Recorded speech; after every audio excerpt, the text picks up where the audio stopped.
Bonsoir, bienvenue sur Meta.tv. Ça commence bien, voilà. Ça, c'est un signe. Il y a certainement le Mossad quelque part, je ne sais pas, mais ce sont des signes. Ça commence comme ça en général, c'est attentat à la première seconde. Je veux pas faire mon qui se pose. En tout cas, bienvenue ce soir sur Meta.tv. Grand bonjour à la régie. Grand bonjour à tous les connectés qui s'interrogent. Et bonsoir à Maître Paris avec nous ce soir pour parler justice, pour parler de différentes affaires, en particulier quand même l'affaire de cette loi Guesso et de ce procès truqué, parce que on n'a pas eu vraiment conscience. Alors, je tenais à faire une rectification avant qu'on rentre dans l'émission, puisque la dernière fois, dans mon débrief sur justement le compte-rendu du procès contre la LICRA, j'avais expliqué qu'à un moment donné, le frère de Robert Faurisson était sorti parce qu'il avait crié caca en fait à la foule. Alors j'avais mal entendu, il avait crié micro en fait. Absolument. Voilà. C'est pas du tout la même chose. Rectification effectivement, donc c'était micro, mais on entendait très très mal effectivement de là où j'étais. Et sincèrement, je comprends que le magistrat veuille maintenir la police de l'audience, c'est tout à fait légitime, mais sur cet épisode-là, je déplore forcément ce qui s'est produit et la manière dont ce monsieur a été sorti, parce que vraiment, je pense qu'à ils ont appelé les gendarmes, à l'âge qu'il a, cet homme, 80 et quelques années, on peut quand même comprendre qu'il a du mal à entendre et que, venant soutenir son frère, il a envie d'entendre. Agacé, il demande le micro. Micro, s'il vous plaît. On le sort. On n'a pas entendu. C'est violent quand même. J'avoue avoir compris caca, moi, là où j'étais, alors bon, évidemment. Donc voilà, toutes mes excuses. Le ton est immédiatement donné. Avec voilà. Cet épisode-là, le ton est donné. Bon, en tout cas, la rectification est faite. Hein, je l'avais promis. À la demande de maître Damien Viguier, d'ailleurs, qui m'avait contacté en ce sens. Et moi-même, j'avais pris conscience au même moment que lui de cette petite erreur. D'accord, pas de souci. En tout cas, rectificatif. On va dire ça a été rectifié. Alors, pour revenir, voilà, encore, parce qu'on va parler de cette loi Guesso. Alors, il faut rappeler ce que c'est la loi Guesso. Parce qu'en fait, il y a quand même beaucoup de gens, on parle loi Guesso, comme ça, c'est un peu une appellation.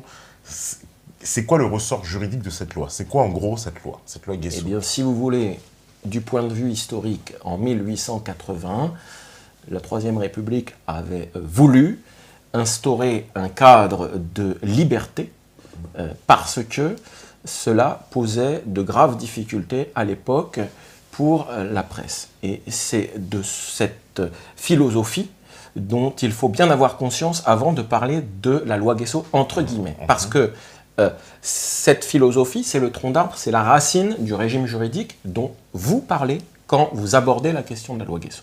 Le cadre général, c'est un cadre qui a été instauré non pas pour limiter les prérogatives, mais au contraire pour les garantir. C'est pour garantir la liberté de la presse, avec des limites, cela va de soi, que la loi du 29 juillet 1881 avait été débattue, puis adoptée, et puis... Dite loi sur la presse. Toute la jurisprudence qui s'est greffée dessus, peu à peu. Alors, par la suite, effectivement, ça a évolué, et la loi Guesso vient mettre une branche sur cet édifice, et cette branche comporte plusieurs éléments, mais notamment l'article 24 bis.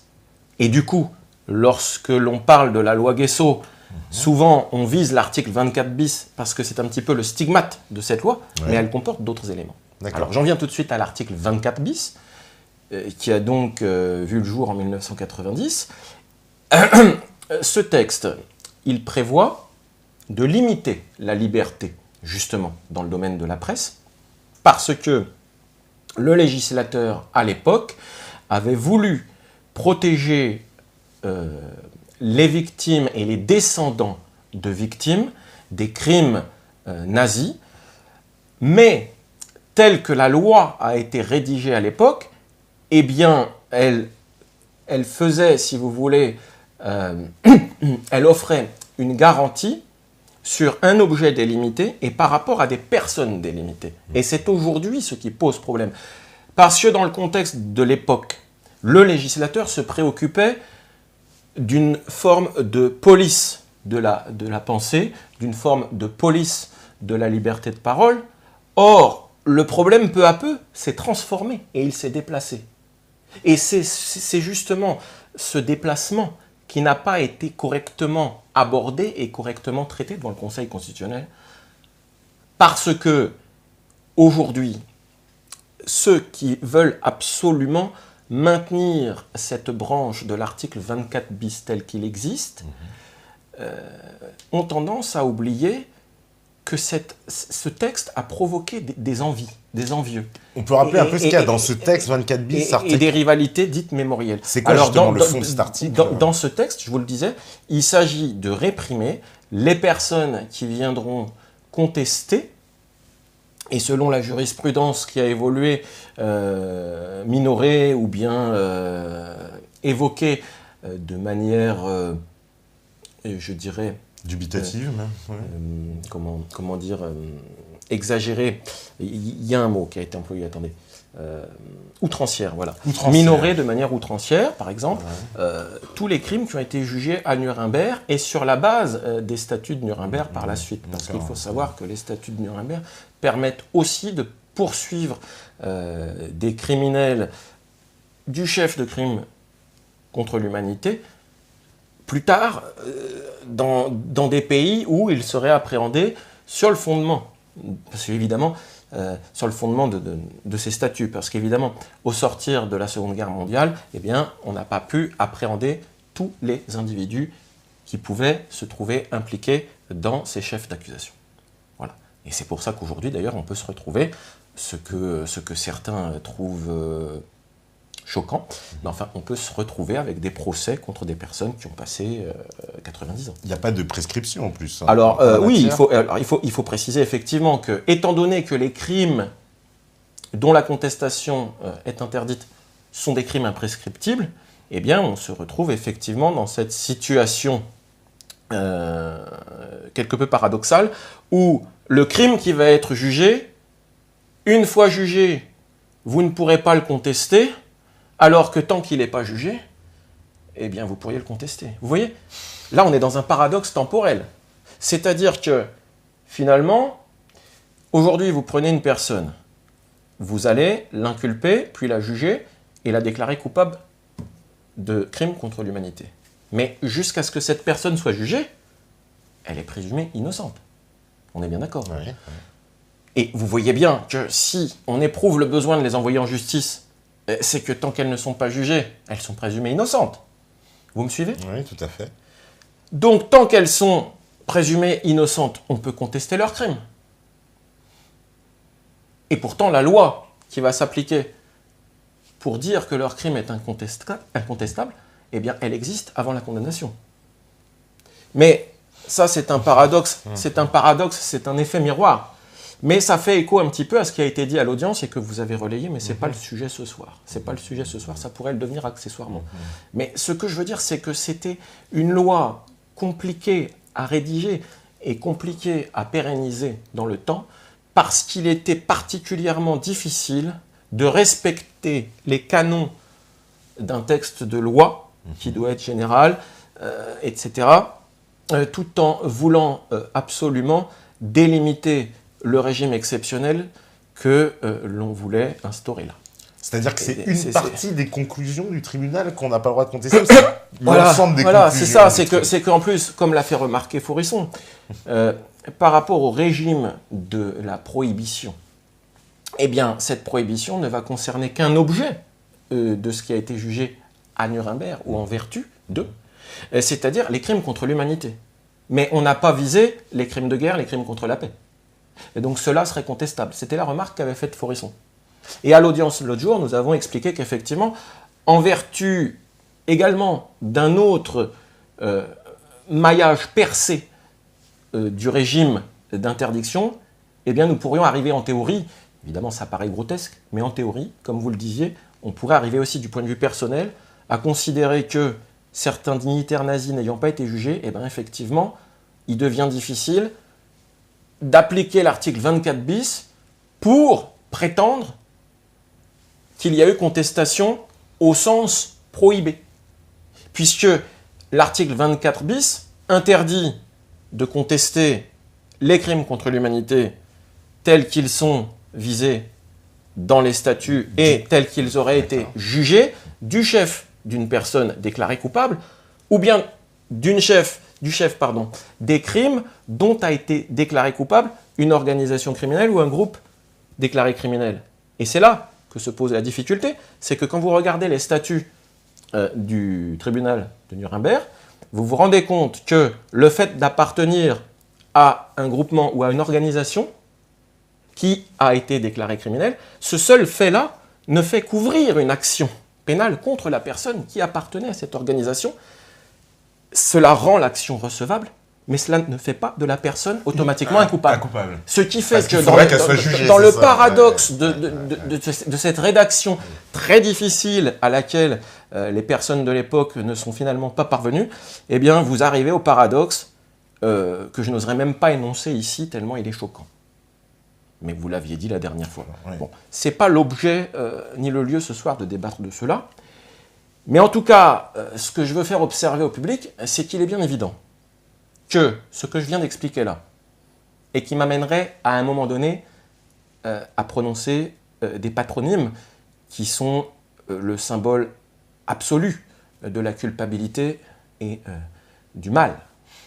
Eh bien, évidemment que cette argumentation-là, je n'ai pas pu, je dis bien que je n'ai pas pu la servir devant le Conseil constitutionnel.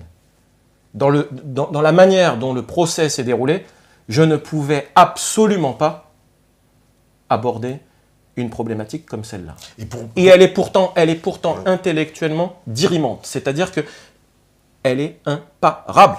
Lorsque vous regardez la loi et que vous voyez que cette loi ne permet pas de réprimer en toute rigueur des crimes qui seraient imputés, entre guillemets, aux pires criminels, eh bien, vous voyez que cet édifice est un édifice qui est assis sur des fondations friables, intellectuellement. J'entends bien que, comme vous le disiez, ça reste de la théorie, parce que qui va oser, qui va prétendre, qui va même se convaincre que ceux qui ont été déclarés coupables le seraient, alors que ceux qui étaient au-dessus ne le seraient pas. C'est évidemment un paradoxe intellectuel. Mais en tout cas, c'était l'argument final que je n'ai pas pu servir, et c'était l'argument final que j'aurais préféré ne pas servir, parce que je pense que ce que j'avais déjà développé avant était suffisamment convaincant. Et c'était, alors justement aussi, dans ce qu'il y avait avant, c'est qu'il y avait une partie de cette loi Guessot qui créerait une inégalité, c'est ça? Alors absolument, de toute façon, alors on est ici, si vous voulez, ce que je viens de vous expliquer, c'est un traitement inégal par rapport au crime et par rapport aux criminels. Là, je me place sur le terrain où a voulu se placer le Conseil constitutionnel. Je leur avais pourtant tendu la perche pour se placer sur un autre terrain, plus avantageux et humainement plus satisfaisant. C'est-à-dire que je leur tendais la perche pour leur dire, voilà, cette loi mérite une réforme. Elle mérite une réforme soit pour l'abroger, c'est une conviction, c'est pas forcément la mienne, soit pour l'élargir. Mais, si vous l'élargissez, vous devez y mettre un mécanisme de souplesse, ça s'appelle du jeu. Vous devez y mettre du jeu, parce que le mécanisme est tellement rigide que si vous l'élargissez, on ne pourra plus faire d'histoire. Donc après, au nom du principe d'égalité, il fallait élargir le champ d'application de la loi, mais au nom de la liberté de pensée et de la liberté d'expression et de la nécessité de pouvoir enquêter sur les actes d'un gouvernement, d'un État et sur des situations historiques, eh bien, il fallait introduire ce que j'avais appelé l'immunité mémorielle. Et là, c'était quelque chose qu'il fallait effectivement édifier ensemble. J'avais mon idée à l'époque. L'immunité mémorielle, ça signifie un régime, ça signifie un champ de liberté que l'on va accorder, mais par exception au principe qui est la répression. Alors après, en fonction de l'équilibre que vous adoptez, eh bien, le principe va devenir l'exception ou l'exception va devenir le principe. Ça va de soi. En fonction des termes selon lesquels va être rédigé le principe et des termes selon lesquels va être rédigée l'exception, vous arrivez à un équilibre qui n'est pas bon. Et c'est là tout l'art du législateur que d'anticiper et d'arriver au bon équilibre. Mais une question. Imaginons que justement cette loi, elle s'étende, voilà, qu'elle devienne, elle a un champ d'application justement qui dépasse Nuremberg. Sur ce problème-là, qui n'est pas celui que nous devons aborder ce soir, je vais renvoyer les téléspectateurs à un travail qui a été fait et qui a été fait à merveille, justement par monsieur Vincent Renoir. Il a fait une émission à ma demande. Je lui ai donné les éléments juridiques tels qu'il devait les exploiter et les introduire pour expliquer qu'effectivement, il y a des projets en cours, il y a une volonté de réforme, mais d'une part, cela vient conforter ce que je veux dénoncer ce soir, et c'est même l'élément majeur qui m'a décidé à le faire. Et puis par ailleurs, indépendamment de cela, eh bien effectivement, face à cette problématique, j'ai suggéré à M. Vincent Renoir de ne pas être naïf et de ne pas se voiler la face. De toute façon, même s'il aurait dû gagner devant le Conseil constitutionnel, par la suite, il va de soi que, pour autant, quelque chose aurait remplacé ce qui pouvait être abrogé, vous voyez, à cette occasion. Donc, je lui ai dit, il faut anticiper, il faut faire le sacrifice que je vous demande de faire, c'est-à-dire quel serait le plus petit multiple commun, au sens mathématique. D'un côté, vous avez des gens qui veulent absolument protéger une mémoire. En parallèle, vous avez quelqu'un comme moi qui dit, eh bien écoutez, moi au nom du principe d'égalité, je vous dis juste une chose, sans être militant, soit on protège tout le monde, soit on protège personne. Et en face, évidemment, vous avez des gens comme Vincent Renoir qui disent, moi je veux pouvoir tout dire. Donc vous avez un triangle, eh bien c'est parfait, parce qu'avec un triangle, en général, on trouve un équilibre. Toujours. Après, le problème, c'est de mettre les distances sur les 3 points. Voilà. Alors la distance, ça peut être abrogation totale, et on peut tout dire. Il va de soi que ce n'était pas forcément le sens de mon combat initial. C'est ce que je vais expliquer aujourd'hui. Il faut être honnête. Mais pourquoi pas? Pourquoi pas? Je suis avocat, je défends une personne qui veut arriver à ça. Je dis pourquoi pas. C'est au législateur de décider après. Moi, je pose le grief justement pour que la question se pose. En face, il y a des gens qui disent non, c'est pas possible. Ça doit rester comme c'est. Pourquoi pas? Mais à ce moment-là, il faut obtenir cette victoire de manière loyale et juridiquement juste et honnête. Et puis, il y a le moyen terme que je propose, c'est de dire ni trop, ni pas assez, ni pas assez, ni trop, un petit peu des deux pour élargir. C'est-à-dire qu'effectivement, tous les crimes, que ce soit crimes contre l'humanité, crimes contre la paix, etc., crimes de guerre, tous ces crimes de masse méritent une forme de police de la pensée. Peut-être, peut-être pas. Mais si on adopte ce point de vue, on généralise à tous les objets qui comportent la notion de crime de masse, et au-delà de l'objet qui devient général, quant à l'interdiction de dire n'importe quoi sur ces sujets-là, eh bien, vous avez un régime qui va s'appliquer, qui va définir dans quel cadre on a le droit ou pas de parler de ces choses-là au sens général. Donc l'interdiction, elle est générale.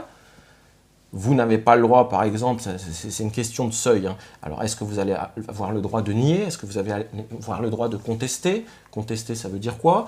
Est-ce que le seuil, ça va être la provocation à la haine sous une caractéristique raciale, religieuse, sexuelle? Enfin, oui. Voilà. Donc, on fixe un seuil au niveau général et on fixe des exceptions. Les exceptions, moi ce que je proposais, c'était une exception sous forme d'immunité mémorielle par rapport aux historiens. Alors qu'est-ce que c'est un historien? Eh bien, j'ai vu avec Vincent ce que ça pouvait être. Ça peut être quelqu'un qui a bac plus 5 en histoire, c'est-à-dire aujourd'hui c'est le niveau master 2, validé en histoire. Là, on pourrait penser que c'est quelqu'un qui a fait de l'histoire, qui a passé des diplômes avec succès et qui est donc habilité à donner des points de vue là-dessus, et puis qui a suivi un cadre universitaire qui fait que de toute façon, bon, la personne, même si à un moment donné, elle prend quelques libertés, elle est déjà affiliée. Non, mais ça voudrait dire que le simple lambda qui fait ses voilà, recherches... alors, et bien justement, après, le régime d'exception pour le lambda général, c'est ici qu'il y a un seuil qui pouvait faire débat et qui justement a été défini dans le projet de loi que j'ai vu arriver au mois de juillet pour réformer ce qui soi-disant ne devait pas l'être. Et c'est là que, effectivement, là, ça pose vraiment un très très grave problème, et c'est le sujet de ce soir. Mais vous voyez, puisque vous m'avez emmené sur la loi Guesso, et je crois que j'en ai parlé de manière un petit peu brouillonne, mais en gros l'idée c'est on part du principe que c'est une chose qui est venue se greffer sur un principe général de liberté d'expression au bénéfice de certaines professions de parole publique. Alors d'abord la presse et puis après les avocats par exemple. Bon, voilà. Mais telle que la loi Guesso est intervenue notamment sur la problématique de savoir si en France on pouvait ou pas se permettre de parler librement de ce qui a été jugé à Nuremberg et en application des statuts de Nuremberg, par rapport à cette problématique, la loi Guesso, elle est venue fixer un cadre qui aujourd'hui pose des problèmes parce que en observateur extérieur, sur certains médias, eh bien, j'ai fini par saisir qu'il y avait une forme de jalousie, de rivalité. Et donc, le problème n'était plus de savoir si telle ou telle personne pouvait librement parler d'un sujet, parce que ça, c'est le problème qui se posait en 1990. Mais malheureusement, ce problème-là qui se posait en 1990, même s'il peut encore se poser aujourd'hui, eh bien, il est complètement absorbé par l'ombre du vrai sujet qui est devenu la mauvaise conséquence de ce régime, c'est-à-dire une sorte de cadeau empoisonné. Pourquoi ? Parce que les personnes qui se trouvent protégées par le régime de l'article 24 bis font des envieux. Et malheureusement, je ne vous cache pas que lorsque vous regardez toute la littérature, en tout cas la littérature française, eh bien, le sentiment le plus dangereux, c'est ça, c'est la jalousie. Voilà. Donc vous êtes dans un registre législatif où, sans le vouloir, on a provoqué une jalousie. Et aujourd'hui, je crois qu'au niveau sociologique, c'est devenu ultra dangereux. Et c'est pour ça que j'étais intervenu là, pour essayer d'expliquer ça. Mais alors personne n'a voulu l'entendre. Justement aussi une question. Par exemple, quelqu'un qui va avoir des propos dans un cadre privé, est-ce qu'il peut être quand même poursuivi au titre de cette loi sur la presse ? C'est-à-dire, j'imagine, voilà, je dis un truc, il a un propos dans un cadre privé, dans un café par exemple, qui l'entend, il lui dit « Ah bah non, ce que vous venez de dire, je porte plainte au nom de cette loi », il aurait le droit ? Il aura des soucis. Il aura des soucis de toute façon. S'il n'y a pas de, il n'y a pas de vidéo, rien, c'est vraiment quelqu'un qui parle. Il peut avoir des soucis s'il y a des témoignages, bien sûr. Il peut avoir des soucis. Alors, pas précisément, mais par rapport au contexte de la loi Guesso. Oui, bien sûr. Ouais, il pourra avoir des soucis. Ah oui, d'accord. Mais c'est pas de cela dont je parlais, moi, si vous voulez. Moi, je ne m'inscris pas dans le fait de dire oui, c'est pas normal, qu'on puisse pas en parler, etc. C'est pas ça mon moteur. C'est pas ça mon moteur. Mon moteur, c'est que j'entends du bruit. J'entends du bruit. J'entends des gens qui s'énervent. D'un côté, ils disent nous devons être protégés. De l'autre, ils disent nous devons être libres. Voilà. Donc, en tant que technicien du droit, quand j'entends ça, je dis mais qu'est-ce qui se passe ? Donc, j'observe. Et de mon observation, j'arrive à des conséquences. Mais malheureusement, on ne m'a pas laissé présenter mes arguments pour proposer la solution qui s'imposait. C'est-à-dire, dans un premier temps, une abrogation de ce qui est mal rédigé, et dans un deuxième temps, eh bien, une solution appropriée. Une solution appropriée, pas forcément quelque chose de farfelu. Et je vous dis, vous pouvez regarder la vidéo qui a été faite par M. Vincent Renoir sur Internet, qui s'appelle « Tacle législatif contre la loi Guesso ». Eh bien, tout est parfaitement expliqué sur la problématique qui se pose aujourd'hui. Voilà. Après, moi, j'aimerais en venir sur le déroulement du procès, parce que, indépendamment, j'ai bien compris que, de toute façon, personne ne sera content dans cette histoire. Ceux qui voulaient beaucoup de liberté seront toujours mécontents, ceux qui voulaient qu'il n'y en ait pas du tout seront mécontents, mais vous voyez, c'est ça le problème du législateur et d'un magistrat quand il applique la loi, c'est d'arriver à équilibrer les plateaux de la balance. C'est tout. Et d'arriver à les équilibrer dans un but de paix sociale. Or, aujourd'hui, j'insiste, le problème, c'est que le but de paix sociale fixé au début, qui était sans doute légitime et qui était vertueux, de dire, bon ben voilà, on ne pourra pas parler de telle chose. Moi je dis, pourquoi pas ? Mais le problème, c'est qu'aujourd'hui, c'est complètement absorbé par une problématique de rivalité mémorielle. Et Au Conseil constitutionnel, ils n'ont pas voulu entendre ce problème. Ils n'ont pas voulu l'entendre. Pour eux, ça n'existe pas. Ils ont dit ça n'existe pas, on ne veut pas répondre. C'est quoi la réponse exacte? Parce que si vous voulez, j'ai même l'impression que la loi est devenue prétexte à la contestation. Vous voyez ce que je veux dire? C'est que j'ai l'impression qu'il y a des gens qui disent puisque la loi existe, je vais contester l'objet protégé par cette loi. Vous voyez? C'est l'impression que ça donne de l'extérieur. Sans me placer sur le problème de savoir, sur le fond, est-ce qu'une question se pose ou pas. C'est pas mon rôle, ça. Je peux avoir des opinions là-dessus, mais ça, ce sont des opinions personnelles, et puis ça participe d'une culture personnelle, de lecture éventuellement, etc. De discussion privée avec des gens, éventuellement, que je ne vais pas offenser. Mais après, pour vous répondre, précisément, la loi, elle réprimait la diffusion publique, l'article 24 bis, et la tenue publique de tels propos. Mais après, dans le registre des autres branches de la loi, on pouvait très bien construire une attaque pour venir, effectivement, faire grief à de tels propos. Mais enfin là, c'est pas le domaine sur lequel je suis intervenu moi.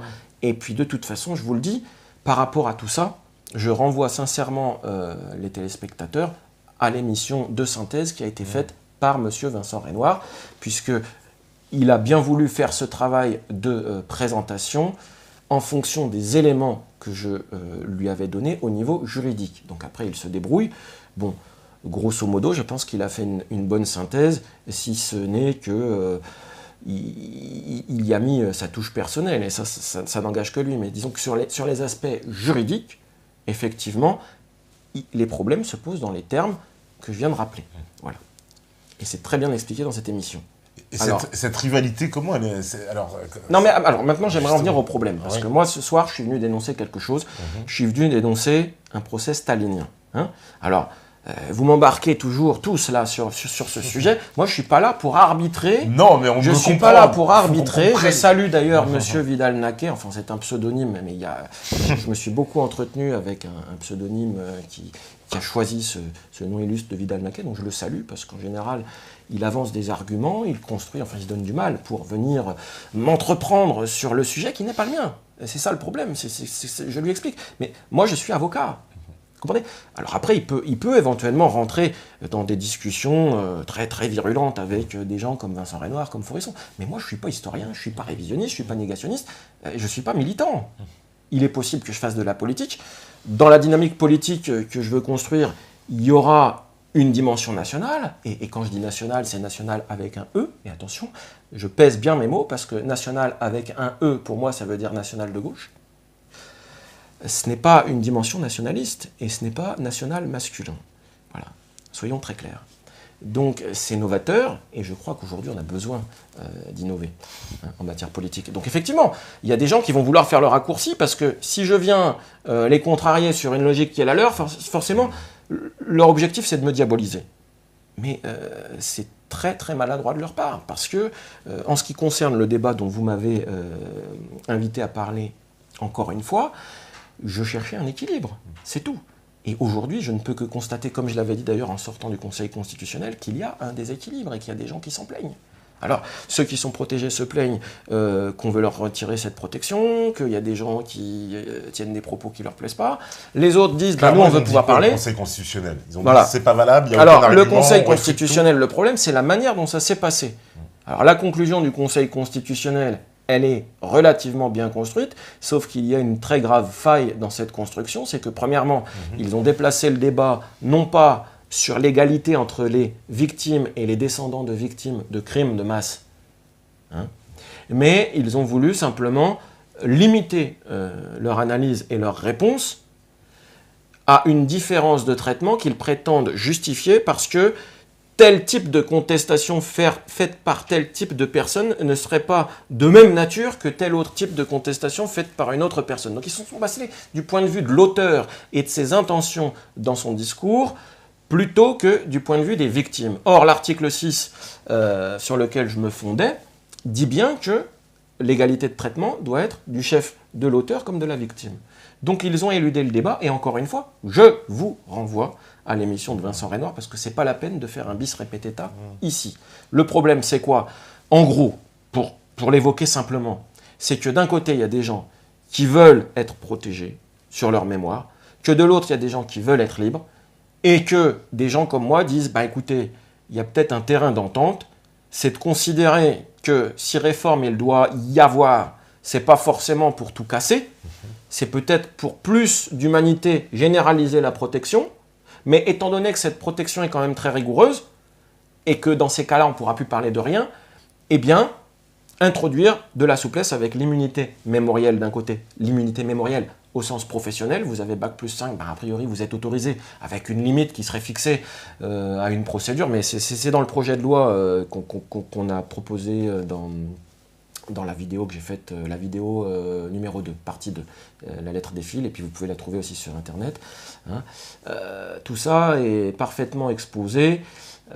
Il s'agissait de limiter pour le professionnel au niveau d'un seuil qui cumulerait à la fois l'établissement d'un mensonge historique, carrément, on lui rapporte la preuve que ce qu'il dit est carrément pas vrai, et en plus la volonté de provoquer un sentiment manifeste de haine. Donc ces deux choses-là cumulées, pour le professionnel, ça le priverait de son immunité, dans mon idée. Hein. Et puis pour le non-professionnel, eh bien là, ça serait effectivement d'exiger de sa part le cumul d'un propos qui soit à la fois manifestement incitatif à la haine et non équivoque. Voilà. Donc dans ces conditions-là, ça offre quand même de la souplesse. Et après, il faut faire confiance au magistrat qui viendra apprécier tout ça en fonction de la manière dont ça a été dit, en fonction de ce qui a été dit. Et je trouve que devant la justice, ça serait un débat beaucoup plus sain que d'avoir un système où, d'un côté, eh bien, on fait un usage qui parfois, parce que de toute façon, quelle que soit la loi, hein, on peut en faire parfois un usage abusif. Et je vais vous en faire la démonstration. C'est que s'il n'y avait pas parfois des abus, eh ben, personne n'aurait jamais été acquitté sur le terrain des mises en cause fondées sur l'article 24 bis. Or, il y a bien eu des relax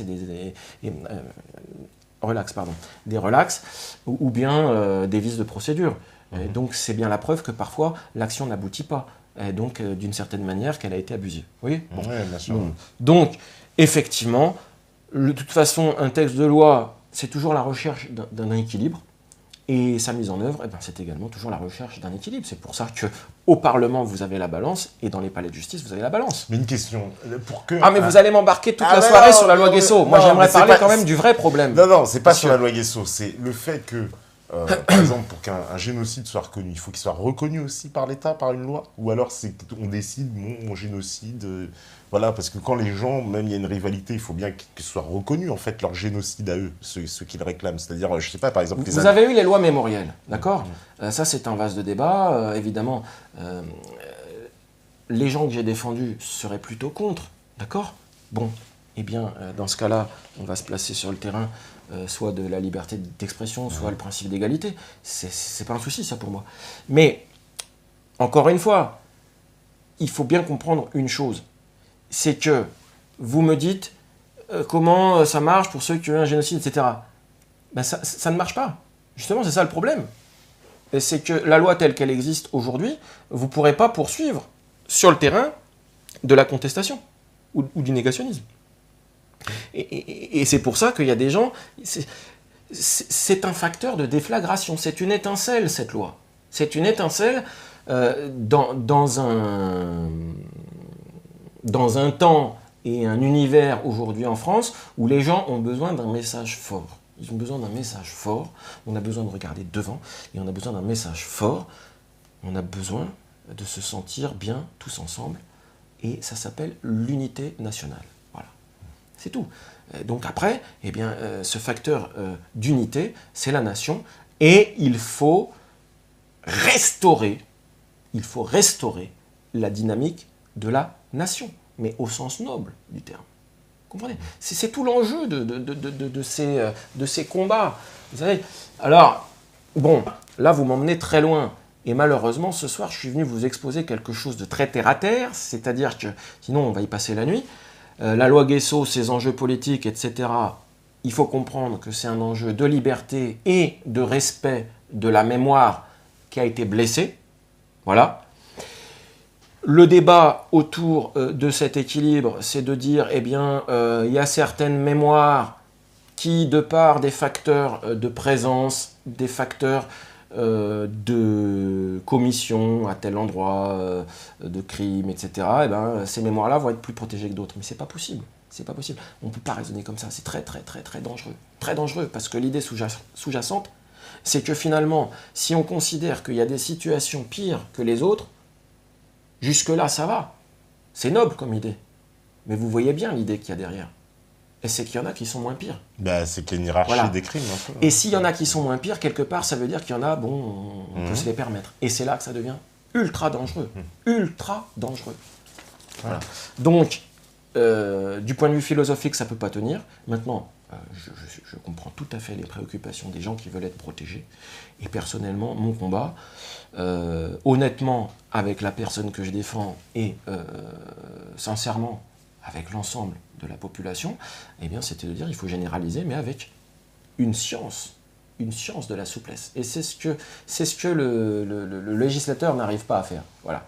C'est-à-dire que c'est tout noir ou tout blanc, mais ils ne savent pas introduire cette dose de sagesse qui consiste à définir des critères et faire confiance aux magistrats pour appliquer ces critères. Et ça serait quand même merveilleux d'arriver à ça. Alors, j'aurais voulu justement y arriver, mais on m'en a empêché, et ce soir je viens dénoncer justement ce processus par lequel on a voulu m'en empêcher. C'est un processus que j'ose aujourd'hui qualifier de procès stalinien par rapport à Vincent Renoir que je défends et par rapport à l'avocat. Procès stalinien, oui, effectivement, j'emploie cette expression ce soir, je crois qu'on franchit un cap, puisque jusqu'à présent je disais procès politique truqué. Ouais, mais maintenant je vous le dis, c'est un procès stalinien.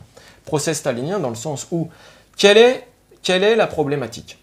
Vous avez un pouvoir très fort. Avec l'état d'urgence, on peut effectivement comparer le pouvoir à un pouvoir qui commence à verser vers le totalitarisme. Même si je salue le président de la République, François Hollande, parce que... Vous êtes bien le seul. Eh bien, je vais quand même le saluer, même si je peux porter aussi l'accusation, pourquoi pas, mais je vais quand même le saluer, parce que dans le contexte qui est le nôtre, je vous laisse imaginer, quand je vois certains prendre la parole, quel prétexte ils auraient saisi là pour nous priver tous de nos libertés. Donc vous reconnaîtrez quand même qu'aujourd'hui, si je peux parler ce soir, c'est que, et je veux dire, ça me coûte, hein. Vous voyez cette duplicité. Là, je vais passer pour un traître. Ça me coûte de vous dire ce que je vous dis, parce que j'ai des griefs à exprimer contre l'exécutif. Mais je tiens quand même à saluer une forme de liberté dont je jouis ici ce soir pour vous parler. Vous comprenez ? Il faut quand même... Vous ne pouvez pas cracher dans la soupe sans reconnaître que la soupe n'est pas si mauvaise que ça. Mais elle pourrait être meilleure, c'est ce que je suis venu vous dire. Voilà. Elle pourrait être nettement meilleure, hein, parce qu'en ce qui me concerne, j'ai quand même l'impression qu'à un moment donné, on a voulu mettre ma vie en danger. Voilà. Et c'est là que ça devient très grave. Donc effectivement, je vous disais, on a un pouvoir que je qualifie de fort, voilà, donc premier critère, hein, un pouvoir exceptionnellement fort, je ne vais pas dire anormalement fort, mais exceptionnellement fort, du fait du contexte des attentats et de l'état d'urgence, premier critère. Deuxième critère, eh bien vous avez un procès politique, puisque ce dont nous venons de débattre jusqu'à présent, c'est bien d'une question politique, éminemment politique. Je n'ose même pas aborder les enjeux internationaux. Je peux vous dire que mes vidéos sont vues, j'ai regardé les statistiques YouTube, il y a des gens qui les regardent du Qatar à 100%. Voilà. Alors je ne sais pas moi en quoi j'intéresse les gens du Qatar, que je salue d'ailleurs, et j'ai vu d'autres contrées assez exotiques. Eh bien je peux vous dire qu'en France mes vidéos ne sont pas vues à 100%, mais il y a des pays très très très lointains où elles sont regardées à 100%. Voilà. J'ai des endroits où je ne suis jamais allé. C'est quand même curieux. Et donc je crois qu'il y a quand même un enjeu de politique, même de politique internationale. Très bien. Mais vous savez, je vais vous dire une chose. À une époque, la doctrine médicale, je fais une analogie. La doctrine médicale, c'est qu'il était interdit de parler du cancer. Mais ce n'est pas une bonne stratégie. Donc, vous avez en tant qu'avocat un problème de justice, un problème juridique, et éventuellement, à un niveau qui n'est malheureusement pas le mien, j'aimerais bien, hein, mais je ne suis pas de ce niveau-là, moi je ne suis pas un avocat internationaliste, ça viendra peut-être un jour. Au niveau diplomatique, vous avez un tas de problèmes qui se posent.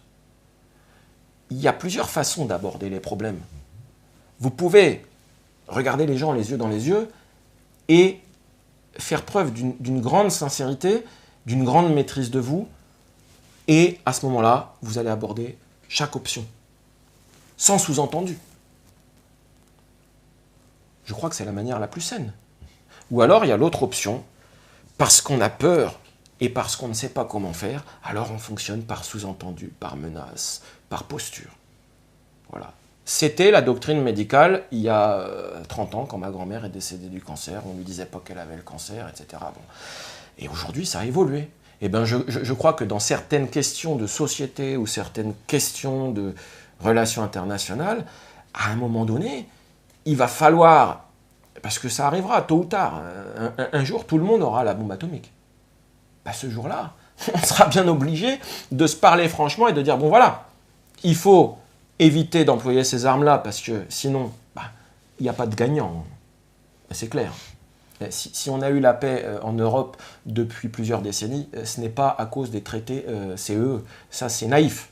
C'est complètement grotesque, ce genre d'affirmation. C'est bien évidemment parce qu'il y a eu la dissuasion nucléaire que nous avons pu avoir la paix en Europe. Parce que sinon, quand vous voyez comment ça se passe aujourd'hui, je pense que ça fait longtemps qu'on aurait encore eu le droit à ce qui se passe partout ailleurs dans le monde. Donc vous voyez, ce que je veux dire, c'est qu'à un moment donné, il faut arrêter d'être hypocrite par rapport à des situations qui posent problème. Eh bien, il faut aborder le problème franchement. Il faut regarder devant, parce que si vous regardez sans arrêt derrière, eh bien, vous avez des gens qui ne peuvent pas s'empêcher d'éprouver de la haine, du ressentiment et la volonté criminelle qui vient s'exprimer là, peut-être. Alors que si à un moment donné, vous admettez que la seule chose à faire, c'est peut-être de se projeter devant et de construire quelque chose d'équilibré pour l'avenir. Et puis alors après, une fois qu'on aura mis en place un système viable comme celui-là, j'en parle de manière abstraite, on sera assez tôt pour revenir régler quelques comptes sagement et se dire des choses désagréables. Vous voyez ce que je veux dire? Et ça, c'est de la philosophie, de la philosophie pratique, parce que je ne cite même pas d'auteur. Voilà, alors maintenant j'aimerais vous dire pourquoi je dénonce un procès stalinien. Je vous l'ai dit, c'est parce que je suis dans des circonstances où le procès est politique pour M. Vincent Renoir. L'objectif est politique, les enjeux sont politiques, le pouvoir est fort, voilà, bon, donc on a déjà 2 éléments du procès stalinien, et la manière dont se déroule le procès est émaillée d'un tas d'événements que je n'ose encore qualifier sans vous avoir exposé ces éléments-là qui vont me permettre de vous dire en quoi il y a eu procès politique truqué. En quoi il y a eu procès politique truqué, quels sont les critères, quels sont les événements que j'observe objectivement pour dire mais là il y a eu procès politique truqué, donc procès stalinien. Ouais. Justement, comme ça on l'abordera en deuxième partie, juste une question avant. Les juges, est-ce qu'en France, par exemple sur une affaire comme celle-là, justement, le pouvoir politique, de quelle façon il influence les juges, comment s'exerce cette pression et cette influence? Alors, ça, je vais vous dire, j'ai pris quelques articles qui répondent à votre question. Ouais. Vous savez, j'aime les références d'actualité. Alors, vous m'excuserez, je cherche un peu. Vous savez qu'il y a eu un problème avec Monsieur le Président de la République. Alors, je vais vous montrer un petit peu la réponse en image, déjà. Voilà ce qui se passe, si vous pouvez montrer. Alors, on va voir là, j'aimerais pas être à sa place. Donc, c'est quoi l'explication de cette photo, alors? Alors, l'explication de cette photo, c'est qu'il a tenu des propos dans un livre et que immédiatement, des magistrats sont venus lui rappeler que parmi les rôles que le président de la République doit tenir, il y a celui d'assurer le respect des institutions et, comment dirais-je, de garantir leur crédibilité. Bon, indépendamment de l'usage qui peut être fait de ces institutions. Parce que, évidemment, les propos qui ont été tenus par Monsieur le Président de la République, en tout cas les propos qui lui sont rapportés, qui lui sont imputés, pardon, et qui sont rapportés dans le livre des journalistes. On peut rappeler, il a dit qu'en gros, c'était des lâches, c'est ça? Alors, attendez. Alors, il a dit une institution de lâcheté, 3 petits points, donc, c'est quand même ça, tous ces procureurs, tous ces hauts magistrats, on se planque, on joue les vertueux, on n'aime pas le politique. Ah, excusez-moi, bon, alors soi-disant que le livre n'a pas été contrôlé, etc. Bon, à d'autres. De tels propos, évidemment, sont significatifs et vont me permettre d'apporter une réponse à votre question. Parce que ils ont provoqué la réaction des magistrats de la Cour de cassation, qui sont venus déclarer quelque chose d'intéressant encore. Alors, attendez que je ne commette pas de bêtises. Le premier président de la Cour de cassation, Bertrand Louvel. C'est le plus haut magistrat, c'est ça, de France, lui, de dans France, la juridiction, au niveau de la Cour de cassation. Au niveau de la Cour de cassation. Alors, il explique que M. Hollande, comme éventuellement M. Sarkozy, se sont rendus coupables d'outrance, alors à leur décharge, parce que moi j'aime bien défendre l'indéfendable, vous l'aurez compris. Eh bien, j'évoquerai Vergès qui disait que la liberté d'expression c'est le droit à l'outrance. Pourquoi pas? Je vous dirais moi que j'ajoute une valeur ajoutée, je ne peux pas m'en empêcher, c'est que le droit à l'outrance, d'accord, mais à condition que ce soit vrai. Voilà. Alors, c'est là que se pose le problème. Monsieur le Président de la République, en fonction de l'usage abusif que le pouvoir met en œuvre à travers les magistrats, en fonction de cet usage-là, point d'interrogation. Tout de suite, je pose le point d'interrogation. En fonction de cet usage-là, se croit-il autorisé à dire vrai ici? C'est-à-dire, croit-il vraiment que c'est une institution de lâcheté, c'est-à-dire que ces gens-là feraient ce qu'on leur dit de faire, alors qu'il ne faudrait pas le faire? Bah, est-ce que c'est la question qu'ils posent? Je ne sais pas. J'aimerais avoir la réponse. Ça répond un peu à votre question. Il semblerait qu'il faille traduire en filigrane dans les propos du président qu'il a une mauvaise opinion de la justice. On aimerait en savoir un peu plus. Ouais. Puisque la justice, à travers les parquetiers, est quand même sous l'autorité du gouvernement, de l'exécutif. Oui, mais quand je vois la réaction des magistrats... Alors les magistrats, quand ils disent... Ils ont dit quelqu'un un peu comme ça, quand même. Il est plus que temps que le pays se saisisse de la question essentielle de la place dans les institutions de l'autorité judiciaire. Question essentielle de la place dans les institutions de l'autorité judiciaire. Donc, autorité judiciaire, quelle place a-t-elle? Est-ce qu'elle est autonome ou pas? Alors, il poursuit en disant « afin que celle-ci s'émancipe ». Ah, donc, elle n'est pas autonome si elle a besoin de s'émanciper. On a tout compris. On a tout compris. Donc, en gros, ceux qui en abusent lui crachent dessus, et du coup, eh bien, ceux qui ont l'habitude de faire ce qu'on leur dit de faire quand on leur crache dessus, disent « dites donc, eh ben, puisque c'est ça, nous, on va s'émanciper. » Parce que, alors, personne n'est jamais content avec les magistrats. Moi, je prends toujours leur défense. Personne n'est jamais content, mais bon, on est quand même obligé d'avoir recours à eux, puisqu'on n'est pas capable de s'entendre, et qu'il y a des contentieux, des conflits ou des infractions. Bon. Alors, s'émancipe enfin de la tutelle de l'exécutif, donc c'est bien ce que je dis, ou la maintient une tradition monarchique d'un autre temps. Vous voyez, tout à l'heure, je vous disais qu'on avait besoin de modernité et d'innovation. Eh bien, les magistrats de la Cour de cassation me donnent raison. D'un autre temps, inadapté aux exigences de la séparation des pouvoirs dans une démocratie moderne. Ah, bon, ben voilà, donc il y a un problème de démocratie. Ça, c'est les propos du président de la Cour de cassation. Oui, il y a un problème de démocratie en France à cause de la justice. Donc ce soir, je vous dis, je suis venu pour mettre les pieds dans le plat. Le seul débat opportun et nécessaire pour les élections présidentielles à venir, c'est celui de la justice. Voilà. Là, entre la réponse qui est faite par le président de la Cour de cassation et les propos, soi-disant, du président de la République, la problématique est posée. Est-ce que la justice fonctionne encore? Eh bien, si maître François d'Angleon était là, je crois qu'il m'arracherait le micro et qu'il prendrait la parole pour s'exprimer dans des termes peut-être plus incisifs que les miens. Je le salue d'ailleurs. On le salue verra cette vidéo. Il a beaucoup de misère, François d'Angleon. J'aimerais comprendre. Vous voyez, le problème qui se pose, c'est que François d'Angleon aurait tenu des propos comme cela, il aurait été poursuivi. Ouais. Bon, le statut du chef de l'État, l'autre fois je disais qu'on a supprimé le crime de haute trahison et que pénalement le chef de l'État ne peut pas être poursuivi, mais attention, ce que j'ai oublié de vous dire l'autre fois et qu'il faut aujourd'hui mettre en évidence, c'est que depuis 2014, il y a eu quand même une réforme. Le chef de l'État peut être destitué. Et à la suite des propos qu'il a tenus là, qui donnent le là, et des propos qu'il a tenus concernant,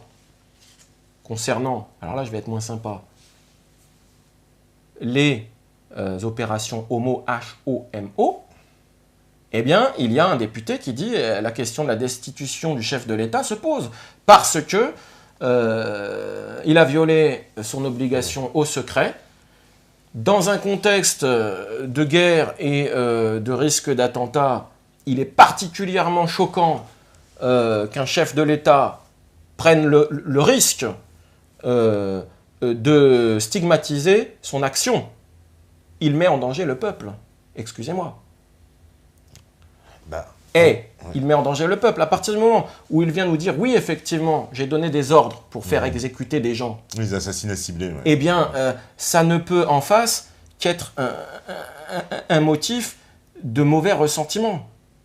Donc, effectivement, le député qui pose cette question, elle ne sera, à mon avis, c'est un camouflet médiatique. Mais la question, techniquement, en tant qu'avocat, je me la posais moi-même. Voilà. Quand j'ai vu dans la presse qu'elle se posait, je me l'étais déjà posée. Eh bien, justement, on reviendra en quoi sur le procès, mais aussi cette question, j'ai une question à poser. Eh bien, on fait la pause, puisque c'est l'heure, voilà. Et on revient juste après. Vous restez connectés sur meta.tv. À tout de suite.